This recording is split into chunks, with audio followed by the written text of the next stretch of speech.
with you in a minute, guys. Just having my egg sandwich, watching the birds. Hey guys, this is always my first kind of plan of the allotments, my planting plan anyway for 25. And what these are all my beds. I've got basically 22 beds of basically two different sizes with these on the ends. And what I always do is I put down first the main things that I want to grow, such as sprouts, parsnips, potatoes, collie, beetroot, carrots, collie again, broccoli, cabbage, French beans, peas, lettuce, sweet corn, onions and garlic. So they're the main things I want to grow, but I also grow a lot more. And the other things that I grow, I tend to fit them in and around other plants. I always have done. So I'm going to plant, so every year I try and grow enough potatoes to see me over the next year until the potatoes are ready again.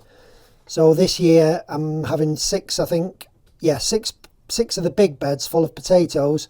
Plus I've got about 25 to 30 buckets at home of potatoes as well, with 2 seed potatoes in them.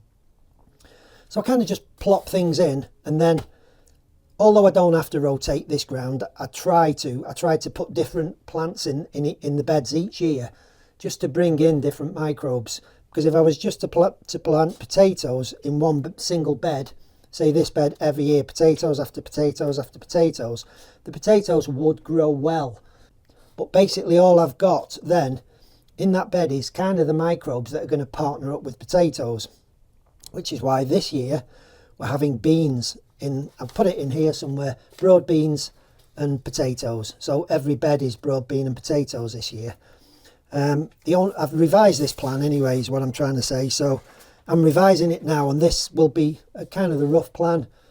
Spuds and beans to there.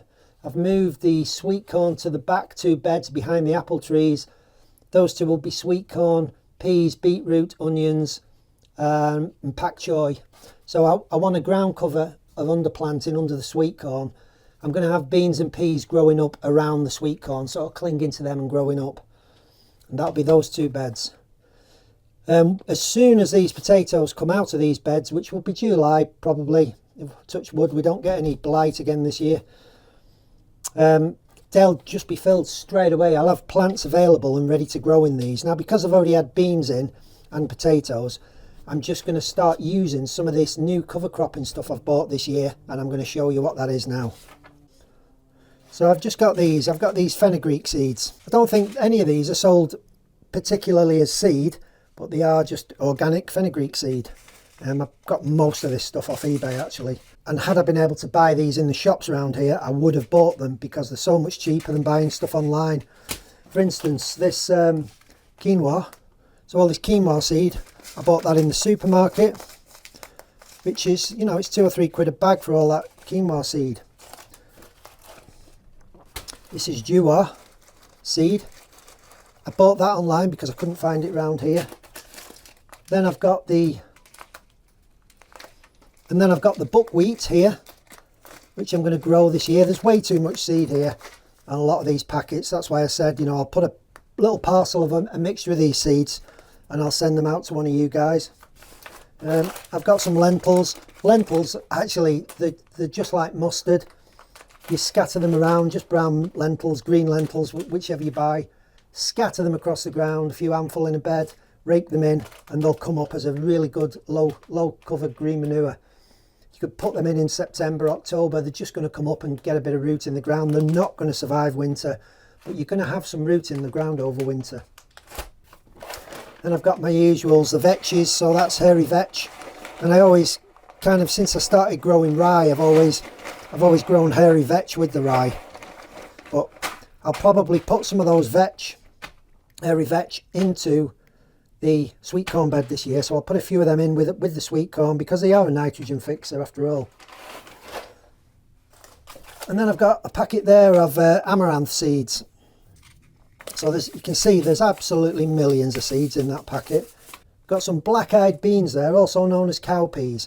And I know for a fact that you can buy a bag of these in the supermarket for dried beans for about £2. Well, I probably paid £2 for these because there isn't a supermarket around here that sells them. Just a little word about these cowpeas, or black-eyed beans. Now the reason I'm growing these is because these little guys, these work harder to produce nitrogen when they are growing in and around plants that are using a lot of nitrogen. So these little guys work even harder than any other pea or bean to produce nitrogen in their roots. I did a chip test on these buckwheat and these quinoa seeds just to make sure that they're okay from the supermarket, and these germinated in 12 hours. And then we've got my brown mustard. So this year I've also got white mustard. I've still got a bag of white mustard kicking around somewhere, but I thought I'd try the brown mustard, see if there's any difference. This is great cover cropping, great green manure. You've seen the bed of mustard that I put in this year, which is now died back, and put a beautiful thatch on the surface to protect the soil. So that's going in. I teamed up with a couple of guys here, Chris next door and Martin across the way, and I bought a kilo of brown mustard for about £20, somewhere around there, maybe 21, 22. So it was eight quid each. There's enough seed there for a third of an acre, which equates on my ground to about 8 allotments. So if I use an eighth of that seed, I can cover my entire allotment. That's every single bed, including the polytunnel, and I will have enough seed for 8 years. So it kind of works out at £1 a year to fill your entire allotment with mustard seed. And I won't be doing that, so you can imagine how long this seed is going to last. I've also got some Phacelia here. There's billions of seeds in there, guys, billions. I got these from Premier Seeds because that's one of the actual green manure seeds that they sell. Now I've also got dozens and dozens of packets of these Sutton beans and peas. So the likes of these Monge 2, these sugar pods, I don't like these. I just don't like the taste and texture of these pea pods. I know some people do. I don't. I just prefer peas. So these peas will be going in, just growing in the ground. They'll just be allowed to sprawl or do whatever they want in the beds that are going to grow in green manure. Good nitrogen fixers. I will not allow these to make pods. As soon as they start to flower, I will probably just cut them down, because at that point they will have made the nitrogen nodules on the roots, and that can then rot into the ground and be food for other plants. You see, I've got quite a few packets of these Robin Hood dwarf broad beans for small spaces. They're going to work out great for me just to interplant them into places where I want some nitrogen fixing in the soil, because they're not going to grow big and tall. They're just going to stay low and compact. So things like that could be grown around the sweet corn, you know, where you've got taller plants, where you've got much taller plants like sweet corn that are going to get up to 5 and 6 foot tall. You just want a few plants growing, say around the boundary where they can get some light, and maybe some in the centre. So last year I grew gherkins, courgette, beans around my sweet corn, and as I say, the beans were just for nitrogen fixing. We could put peas in, any of the legumes, guys, really. The vetches, they're part of the legume group, so you can put them in amongst your sweet corn. They don't get too hot, too tall, these vetches. I think from my list I've got these notes coming up on screen. I know where I've put all the information down. But the vetches, when I plant them with the rye, they just kind of climb over the clumps of rye, but they don't sort of try and climb up the rye, if you know what I mean. So if you put them in a sweet corn bed, they grow well as a ground cover. So back to my planting plan. I've sort of almost in my head organised what's growing on the biggest side of the plot. These smaller beds, these are 10 foot long, these beds are 16 foot long. I've already got a row of elephant garlic along this bed, a row of elephant garlic there. I've got purple sprouting broccoli, about 10 plants already growing in this bed. That is a bed full of garlic. The fruit cage is the fruit cage. I've literally just dug all the strawberries up, which were on this side of the fruit cage, because they just get too hammered with slugs coming in off the field. So we're just sticking to the blueberries on that side. I have bought one more blueberry bush that I'm putting here. This year I'm taking more cuttings off the existing blueberries and they'll be put on this side of the fruit cage. So I'll just almost exclusively have blueberries growing in there. You can see here, guys, where I've got butter beans. Now the sun on my allotment is south, so the sun shines this way and it swings round in an arc in the day like that. By the time the sun is here, we're getting into towards the evening. It's also, the sun is also a lot higher in the sky you know, during the summer months. Last year I had my butter beans on a big frame here, which I think I've got a clip of them somewhere. The trouble was this big massive 16-foot long frame got absolutely battered by the winds. So we get a wind, northwest wind coming this direction, westerly winds from this direction, which just bang bang bang on the frame all the time. I even had guide ropes. It ripped the guide ropes out and snapped every single cane. So this year I'm putting the butter beans on the end of these beds. For one thing, they won't cast shade on these two beds here, because the sun will be here all day swinging round. By the time we get to the evening, the sun effect on these beds from these beans will be negligible by then. I can also brace these beam frames off the fence, off the boundary fence between me and Chris, so I can put braces on that fence from the frames if I have to. I'm also spacing out the butter beans more, so I'll probably only grow 4 butter bean plants on the end of every bed. Should give me 16 plants, which is enough butter beans for me. That's if we get a good year and enough sun to grow them. So things like the buckwheat, when I come to replant these potato beds, I'll put maybe the odd buckwheat plant down that side here. And then I'll be planting other things in here like beetroot, turnips, overwintering stuff, maybe more carrots in all of these beds. Some of these beds will probably just be literally sown with mustard, and some of these lower growing seeds as well. I'm going to have to write these down on the packets, the eventual height of these extra seeds I bought, so I know when to place them when I come to sow them. So I won't be planting them in whole blocks. I'll just be planting them randomly in the beds like that, with lower cover around them and underneath them. Because the more species of plants you can get into a bed, the bigger the diversity of microbes you're going to have in your soil. So something really interesting, guys. So for instance, this little pea seed here, according to Dr. James White, it's got over 1 billion bacteria in and around this little pea seed. So those bacteria are actually just dormant and waiting, and when this little pea puts out his shoot, those bacteria will be injected into the soil as the root tip starts to grow, and then those bacteria will start to multiply all around the root zone. And as the pea seed grows, its root grows and grows and grows, it starts branching off. All these little root branches squirt out more of the bacteria and the fungal spores, and it grows down until the root tops out. So what happens is the plant actually starts to farm microbes, bacteria. So it squirts them out of its root into the soil. The bacteria multiply. The bacteria then swim back up inside the root system, and they get inside the cells of the root system and make their way up. Now the plant then sends out superoxides into the root zone around the bacteria, which actually strips the outer casing off the bacteria. Now this kills some of them, but it doesn't kill all of them, and it uses those, so it's stripping those bacteria of their nutrients within the root, you know, nitrates, whatever that little bacteria holds, so it's directly feeding the root.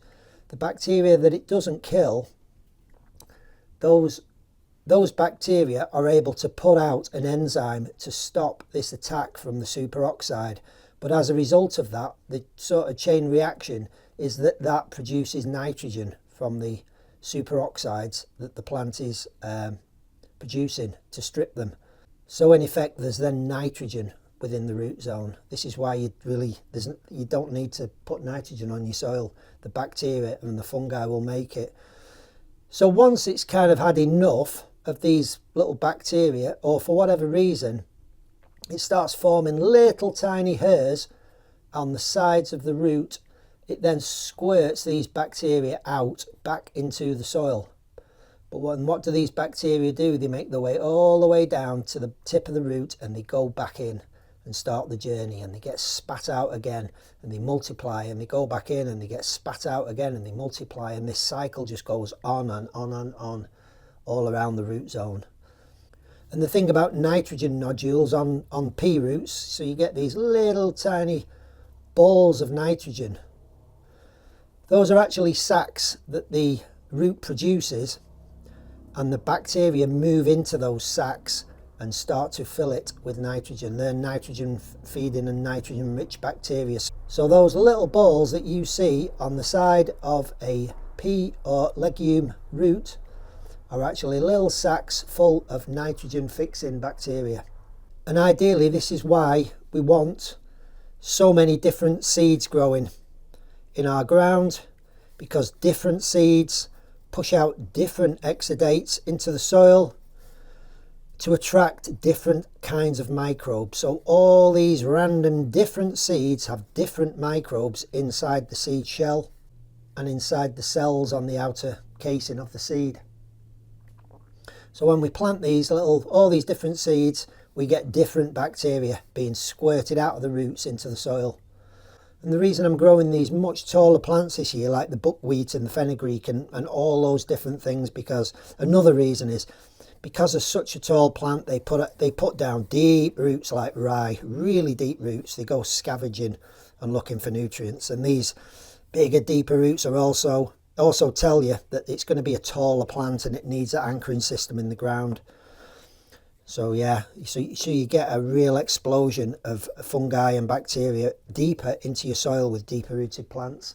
And then when these plants die off over winter or are terminated, you've got that entire root zone then that the fungus and bacteria are able to feed on, where, you know, when over the winter months when not much is growing. Wonderful. I've just dodged the rain, guys. I've just been out and harvested this beautiful carrot from my carrot bed, and what a beautiful example of living root that you can have in your soil over winter. This is a variety called Eskimo, planted last July. I think towards the end of July I sowed these direct into the bed. Still got about half a bed of these. They're absolutely stunning carrots, really healthy. They've survived down to -8 and 10 degrees this winter, and as you can see, they are just starting to grow again now. I cut all the tops off and they're away again.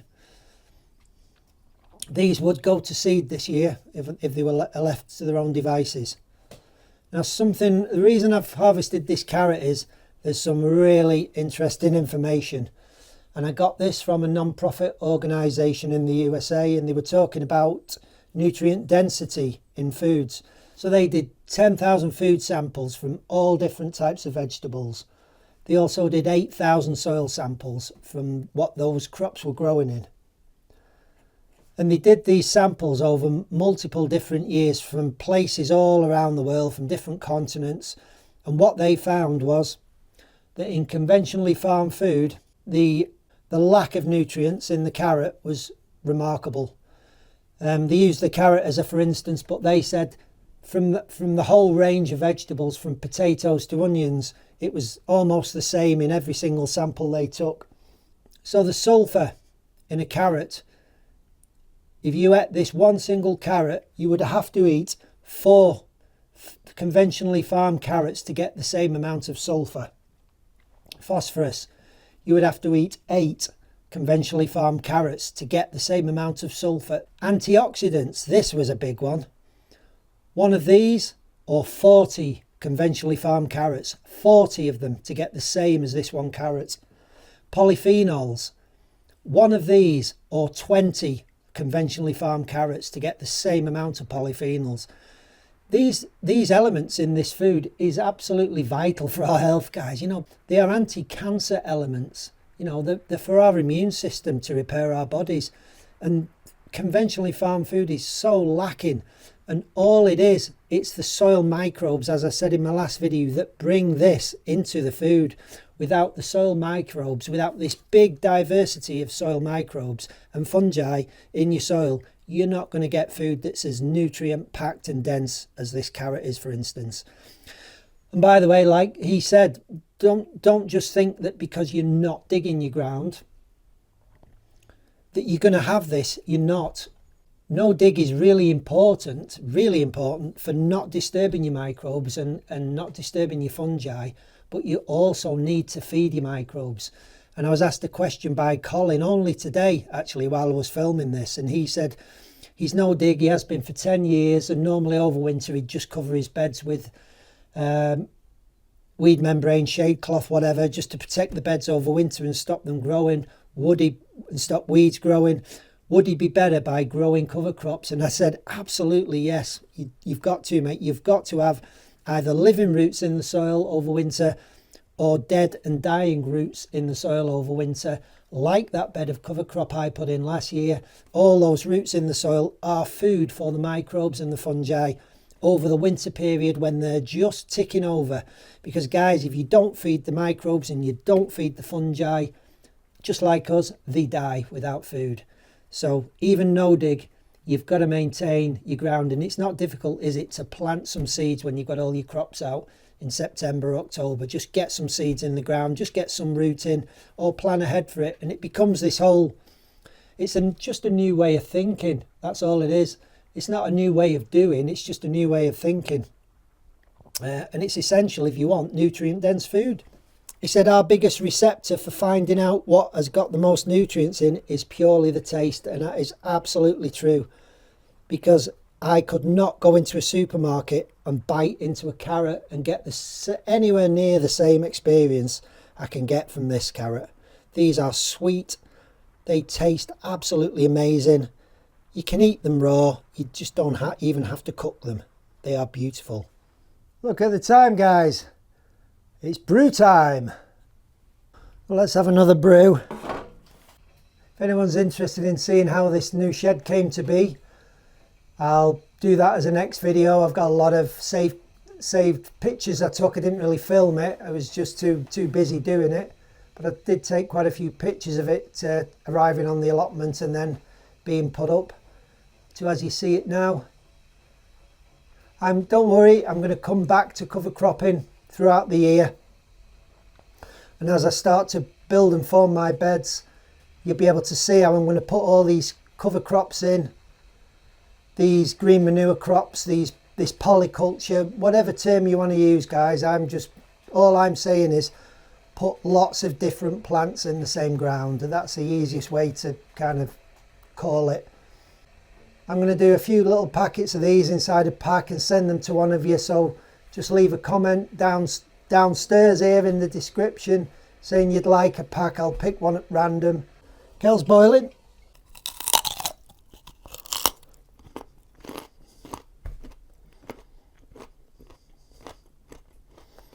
Beautiful, sweet. What a carrot should taste like. What am I reading? That's what I'm reading, guys. It's a book from roughly 1909. And what this James Long wrote about is more true today than it was back then. This book is absolutely just fantastic.